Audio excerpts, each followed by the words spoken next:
Olá, pessoal.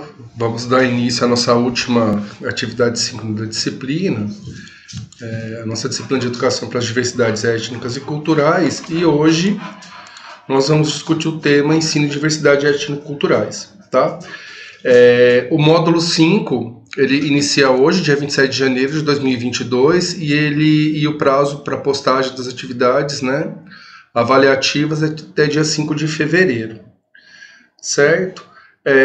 A leitura da bibliografia base, né, e essa videoaula que está sendo gravada, além da atividade síncrona que vai ocorrer hoje às 19, vão estar disponíveis, né, dentro do módulo. O texto está disponível na atividade 17 e na atividade 18 a gravação dessa aula, certo? Além disso, vocês vão ter 2 atividades avaliativas, como de costume. A atividade 19 é uma produção de texto narrativo. Nesse texto narrativo, vocês vão contar uma experiência escolar que vocês tiveram, né? E que tem uma relação a algum dos temas que a gente discutiu aqui na disciplina, tá? Com enfoque nas questões étnico-culturais. Esse texto ele tem que ter, no mínimo, 30 linhas e ele deve conter um título também, certo? E aí a formatação é essa aqui, né? Que também está disponível dentro do texto da atividade 19, certo? Além dessa atividade avaliativa, também vocês vão fazer a última atividade avaliativa, sem ser a atividade final, né, que vai ocorrer dia 5 de fevereiro, que é uma sequência didática, né? Essa sequência didática ela deve ser voltada ou para os anos iniciais do ensino fundamental ou para a educação infantil. Ela pode ser realizada individualmente em duplas ou trios, aí vocês definem, né, como achar melhor. Se for em duplas ou trios, basta um, né, componente do grupo postar no Moodle, certo? E fazer referência a isso, né, no cabeçalho do trabalho. E essa sequência didática ela deve ser proposta numa aula tripla de 50 minutos, né? Então vocês vão propor uma sequência didática que envolva 3 aulas de 50 minutos cada. E aí vocês vão discutir nessa sequência, né, apresentar propostas nas quais as questões étnico-raciais, né, e culturais ou da história e cultura africana e indígena apareçam, tá? Além de aula expositiva, vocês devem propor ao menos 2 atividades que utilizem recursos diversos, tá? Charge, produção audiovisual, leituras de base, desenho, fotografia, propaganda, entre outras. E aí o que vocês vão ter que postar lá no grupo é um plano de aula com detalhamento das atividades, tá? E os materiais que vocês utilizarem, né, charts e tudo mais, deve ser anexado também a esse plano de aula. Eu coloquei o modelo do plano de aula, então vocês vão colocar aqui o que vocês pretendem desenvolver, né, em cada uma das atividades. Lembrando que vocês têm que propor atividades que deem conta de 150 minutos, tá? Em 3 aulas. E aí, então, vocês vão colocar aqui o tempo que vocês vão utilizar para atividade 1, 2, 3, 4 e quantas mais vocês precisarem aqui, o objetivo e o material que vocês vão utilizar, tá? E aí vocês vão detalhar o que vocês vão fazer nessa atividade, o que vocês pretendem fazer na atividade e anexar aqui imagens, links de YouTube, alguma coisa aqui de recurso que vocês forem utilizar, tá bom? Qualquer dúvida em relação a isso, vocês podem me enviar por e-mail ou contactar as tutoras, tá bom? E aí, eu queria que vocês fizessem uma reflexão em relação a esses 2 textos, tá? Um é do Pedro Bandeira, o outro é do Vinícius de Moraes. Então vejam aqui, o texto do Pedro Bandeira, né? Os brancos, a redação de Maria Cláudia. Os brancos são muito diferentes dos negros, mas depende do branco e depende do negro. Na minha caixa de lápis de cor, o branco não serve para nada, só o preto é que serve para desenhar. Por isso os 2 são muito diferentes. Tem o giz e tem o carvão, eles são iguais. Os 2 servem para desenhar. Com o giz, a gente desenha na lousa. Com o carvão, a gente desenha um bigode na cara do Paulino, para a festa de São João. O papel é branco e é igualzinho ao papel preto chamado carbono, que escreve embaixo de tudo que a gente escreve em cima. A noite é preta, mas o dia não é branco, o dia é azul. Então o preto da noite é só da noite. Não é igual, nem é diferente de nada. E aí, um outro texto, que é o texto Vinícius de Moraes. As borboletas, brancas, azuis, amarelas e pretas, brincam na luz as belas borboletas. Borboletas brancas são alegres e francas. Borboletas azuis gostam muito de luz. As amarelinhas são tão bonitinhas e as pretas, então, ó que escuridão. Vejam que esses dois textos, eles são textos que a gente pode utilizar dentro de um contexto de ensino para diversidade étnico-cultural. Mas percebam que os dois textos trazem abordagens muito diferentes quando a gente pensa na questão das cores. Então vejam que o texto, né, do Pedro Bandeira, ele traz que cores diferentes desempenham papéis diferentes, né? Dependendo do contexto, essas diferentes cores podem ter diferentes papéis. Em momento nenhum, uma é melhor ou pior que a outra, né? São simplesmente diferentes. No caso do texto de Vinícius de Moraes, vejam que a cor preta ela é associada à escuridão, enquanto a cor amarela é associada à beleza, a azul à luz, as brancas à alegria, à franqueza. A única cor que é associada a algo negativo é o caso da cor preta. Então, num contexto escolar, a gente deve evitar utilizar poemas com uma estrutura, né, com uma estrutura simbólica, tipo essa apresentada pelo texto Vinícius de Moraes. Por quê? Porque ela traz uma perspectiva negativa das cores. E se a gente refletir sobre a questão étnico-cultural, e a questão étnico-cultural está ligada principalmente à questão de cor de pele como aspecto, né? Então, a gente não deve reforçar os estereótipos que já são tão reforçados pela sociedade. Então, a escola ela precisa, de alguma forma, superar esses estereótipos que já são reforçados pela cultura, certo? Então, trouxe esses dois textos para reflexão, e aí eu queria discutir com vocês a questão do ensino às diversidades étnico-culturais. No caso, vocês formados em pedagogia, vocês vão atuar principalmente, né, ou na direção escolar, ou no ensino na esfera de educação infantil e ensino fundamental, séries iniciais, certo? No caso da educação infantil, a educação infantil ela tem um papel importante, né, que é promover uma imagem de criança que dá suporte à prática do educador. Possibilita a compreensão das singularidades e potencialidades de cada criança, podendo contribuir para promover a condição de equidade. E esse é um aspecto que a gente vem discutindo ao longo de toda a disciplina, né, a busca da equidade. Na educação infantil também é possível a gente discutir que a população indígena e negra são segmentos mais excluídos, né? A gente consegue, na verdade, perceber isso nas salas de aula, sendo que essas populações são as que têm menor acesso à faixa etária de 0 a 6 anos, né? Que é a faixa destinada à educação infantil. E aí, pensando nesse aspecto, né, a discriminação compromete a socialização e a interação, né? Uma vez que, se a gente pensa que na educação infantil, indivíduos, né, desses grupos étnicos aqui, né, indígenas e negros, eles teriam menor acesso às salas, né, de educação infantil, portanto essas turmas teriam menos representação, né, desses grupos. Então isso de alguma forma pode gerar alguma escala de discriminação que compromete a socialização e a interação, né, dos sujeitos. E a desigualdade para as crianças negras e indígenas, né, à medida que interfere nos seus processos de constituição de identidade, de socialização e de aprendizagem, né? Na educação infantil também, as práticas elas devem buscar, né, diferentes dimensões. O cuidar e educar, que se confundem muito, né? Na verdade não é que se confundem, eles se complementam, né, na educação infantil. Vocês vão ver melhor isso em disciplinas, né, que estão relacionadas à educação infantil, mas o cuidar e educar, a prática educativa na educação infantil está muito ligada ao cuidado, né?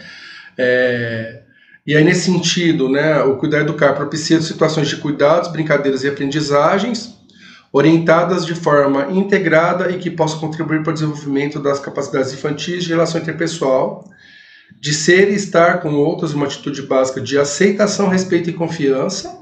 De novo, voltando à ideia, né, aceitação, respeito e confiança são pilares, né, para a construção da equidade, e o acesso pelas crianças aos conhecimentos mais amplos da realidade social e cultural, né? E essa informação eu trago dos referenciais, do Referencial Curricular Nacional para a Educação Infantil, certo? Além disso, as questões de afeto, relação com as famílias e socialização são eixos, né, importantes dentro da educação infantil. No caso, pensando nesses aspectos, né, quando a gente pensa em práticas, né, escolares voltadas para as questões étnico-raciais e educação infantil, a gente tem que focar em práticas que estão relacionadas a cuidados, brincadeiras e situações de aprendizagens orientadas, né? Algumas sugestões aqui, a utilização, por exemplo, de bonecos e bonecas de várias etnias, brincadeiras de roda, né? E tentar localizar essas brincadeiras, mostrando que boa parte delas tem sua origem ou nas brincadeiras, né? Nas brincadeiras de roda tem muita origem africana e muita origem indígena, né? Então buscar, quando for trazer uma brincadeira de roda, mostrar para as crianças que têm relação com essa origem, né? Evitar associar a questão étnico-racial com data comemorativa somente, né? Como aconteceu com o dia do índio, dia da abolição da escravatura. E, no caso, a escola normalmente utiliza, né? Isso faz parte até, às vezes, de alguma exigência de secretarias, né, estaduais, municipais, de educação. Mas é aproveitar essas datas para discutir aspecto mais amplo da luta das etnias e das raças, e não simplesmente comemorar o dia do índio, levando as crianças para se pintar como índios, se vestir como índios, né? E sempre que possível, utilizar autores negros de literatura e outras artes, né, negros e indígenas, né, como referencial. E evitar a todo custo a utilização de textos que reforcem aspecto negativo de outras etnias, certo? E aí pode-se utilizar contos, brincadeiras, né, que de alguma forma evidenciam a diversidade. Também a utilização de música e produção audiovisual, pode-se utilizar a produção de murais e cartazes também, né? E usar o corpo humano como referência. As crianças, elas é uma prática que as crianças gostam muito, né? Então, olhar para o seu próprio corpo e olhar para o corpo do colega e entender, né, essas diferenças como parte, né, do que nós chamamos de humanidade. Então, esse aspecto aqui é importante. Bom, em relação ao ensino fundamental, a gente precisa levar em consideração algumas questões, né? O foco, ele é um pouquinho mais sistematizado do que na educação infantil. Então é interessante a gente trabalhar a questão da diversidade étnico-cultural em diferentes perspectivas, né? A perspectiva antirracista, com um viés interdisciplinar e no qual há um predomínio da alteridade, né, nessa abordagem, é uma forma importante, né, de se trabalhar essa questão. A gente já discutiu na primeira aula, nosso primeiro tema foi a alteridade, né? E a gente volta a falar sobre isso aqui agora. Outra coisa também é trazer aspectos da cultura negra e indígena e a questão do corpo, né? Então, levar os alunos a se perceber enquanto sujeitos, enquanto indivíduos, e que eles se percebam nas diferenças também, né? E a partir disso trazer elementos das culturas, né? Negra e indígena e essa relação com o corpo. Outra coisa também importante trabalhar as questões de história, né, que a gente já discutiu na nossa aula anterior, as memórias, então, na medida do possível, trazer relatos das famílias, né, das histórias orais, esse tipo de história mais próxima, né, e também articular com os diferentes saberes escolares. Uma questão importante é quando a gente pensa a diversidade étnico-racial na perspectiva do currículo, a gente espera que haja uma efetivação, né, de uma pedagogia que respeite as diferenças. Também a questão racial deve ser tratada como conteúdo inter e multidisciplinar e não como uma disciplina à parte, né? E também essas questões devem ser discutidas ao longo de todo o ano letivo e não em um momento específico. Também é importante que haja, né, um diálogo permanente entre as questões étnico-raciais, né, e os demais conteúdos trabalhados na escola. E aí a gente espera que os processos pedagógicos, eles primeiro, né, eles enfatizem a questão da integração, né, desses conhecimentos com os outros conhecimentos escolares. Também há uma ênfase, né, nessa integração valorizando as diferenças e as atividades, né, que são propostas nesse sentido, elas devem valorizar essas diferenças e as trocas entre os estudantes. Também as práticas pedagógicas elas devem propor, né, uma interdependência entre corpo, emoção e a cognição, né, a aprendizagem, né, o saber, né, cognição, saber, e que, na medida do possível, privilegiem a ação em grupo, certo? E quando a gente fala em grupo, não é só dividir os estudantes em grupo, mas os docentes participarem também do processo enquanto grupo. Né? Professores de diferentes disciplinas também dialogarem para tentarem propor, né, a discussão desses conteúdos de forma mais orgânica. E, obviamente, que esse tipo de conteúdo de ensino ele não deve ser compartimentalizado igual acontece com os tradicionais conteúdos, né? E aí, algumas propostas, né, é que sempre a questão da étnico-cultural deve ser abordada numa perspectiva multidisciplinar e deve ocorrer durante todo o ano letivo e não em um momento específico. Algumas atividades podem contemplar, por exemplo, a utilização de painéis com fotos das crianças, com relatos da família, né? Fotos das famílias, alguma coisa que retrate toda essa história que cada indivíduo tem. Não só a história macro, mas a história micro, né? E trabalhar com as histórias da família em relação a essa constituição. Também é importante a realização de feira de cultura, integrar a família na medida do possível, ter momentos que os familiares contam, né, suas histórias e tragam para a escola essa dimensão, né, mais da cultura próxima. Também é possível trabalhar a construção de gráficos, né, estimativas relativas às diferenças e semelhanças encontradas nas famílias e nas comunidades e comparar isso com o macro, né, retrato macro do Brasil, a influência africana e indígena, né, na língua portuguesa, a gente já viu isso na aula passada, mas essa é uma questão que dá para trabalhar no ensino fundamental. Trabalha a música, literatura, diversidade étnico-racial, né, na música e na literatura, mas buscar cantores negros, compositores negros, autores negros e músicas que retratem, né, uma perspectiva mais positiva do negro, ou mais real do negro, né, e do índio na sociedade.